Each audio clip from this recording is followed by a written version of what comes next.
आज हमने वैसे फोस्फोफ्रुक्टोकाइनेस पे काफ़ी वीडियो बनाए हैं और उसका अपोजिट वाला जो रिएक्शन है जो ग्लूकोनियोजेनेसिस में है फ्रुक्टोज 1,6 बिसफॉस्फेटेस उस पर भी काफ़ी बनाए हैं। लेकिन आज का जो वीडियो है ना थोड़ा एक ब्रॉडर कॉन्सेप्ट के लिए है। मीन्स आज हम PFK1 को as a bottle neck of the glycolysis, means ऐसे ऊपर से ऐसे आएगा, ये बोतल का इतना नेक ख़त्म हो जाता है और फिर इतना बड़ी नीचे से बड़ी बोतल बन जाती है। तो ये जैसे ऊपर से ऐसे आया, फिर जो है इसमें से ऐसे दो डिवाइड होगा और फिर ऐसे नीचे होगा। मीन्स ये पॉइंट वाले स्ट्रक्चर ऊपर से ऐसे नीचे आया, ऐसे ऊपर है, फिर यहाँ नीचे आया और फिर इससे ऐसे दो डिवाइड होगा।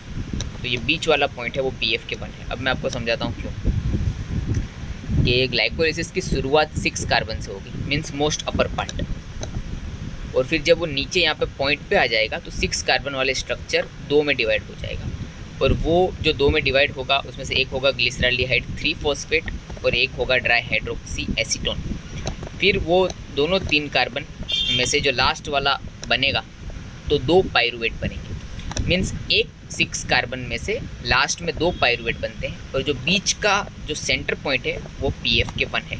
फिर PFK1 के बाद फोस्फोफ्रुक्टोकाइनेज 1 के बाद अल्डोलेज A एंजाइम लगता है और ग्लाइकोलाइसिस 2 पार्ट में डिवाइड होता है। तो उसको हम बॉटल नेक बोलते हैं। अब थोड़ा सा समझ लेते हैं। जैसे ग्लूकोज स्टार्ट हुआ ऊपर से, फिर ग्लूकोज में एक फॉस्फेट ऐड हुआ तो ग्लूकोज 6 फॉस्फेट हुआ।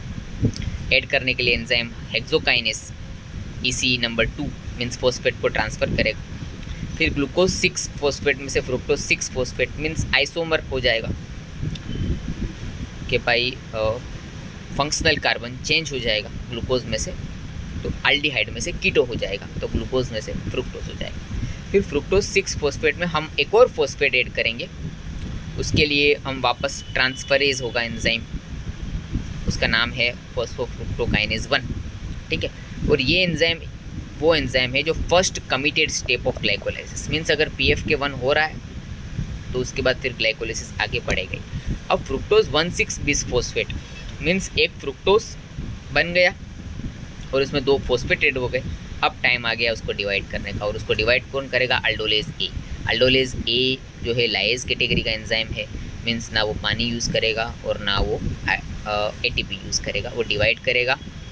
और अगर हमको खाली याद रखने के लिए वापरना हो तो अल्डोलेज B वो फ्रुक्टोज मेटाबॉलिज्म का है, वो भी ग्लिसरॉल्डिहाइड 3 फॉस्फेट बनाता है, लेकिन वो फ्रुक्टोज 1,6 बिसफॉस्फेट में से नहीं बनाता, वो फ्रुक्टोज 1 फॉस्फेट में से बनाता है। तो यहाँ पे अल्डोलेज A है जो फ्रुक्टोज 1,6 बिसफॉस्फेट में से ग्लिसरॉल्डिहाइड 3 फॉस्फेट, और फिर ग्लिसरॉल्डिहाइड 3 फॉस्फेट इंटरकन्वर्ट होता रहता है आइसोमरेज एंजाइम की वजह से। वो भी कौन सा ग्रुप चेंज होता रहेगा? अल्डिहाइड में से कीटो, मीन्स ग्लिसरॉल्डिहाइड में से कीटो होगा तो डाई हाइड्रोक्सी एसीटोन फॉस्फेट, ठीक है।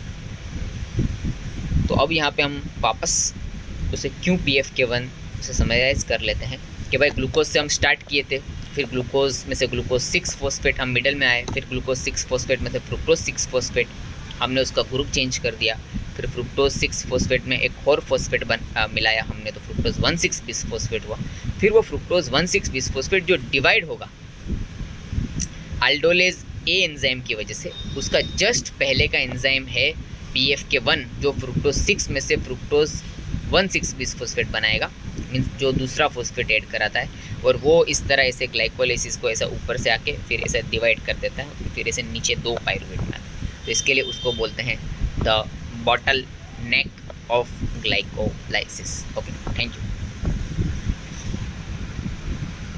और एक चीज़ और, 3 रेट लिमिटिंग एंजाइम है ग्लाइकोलाइसिस से, उसमें से एक ये है। पहला एंजाइम जो ऊपर का ग्लूकोकाइनेज, दूसरा है PFK1 और तीसरा लास्ट वाला पाइरुवेट काइनेज जिसमें से हेमोलाइटिक एनीमिया होता है।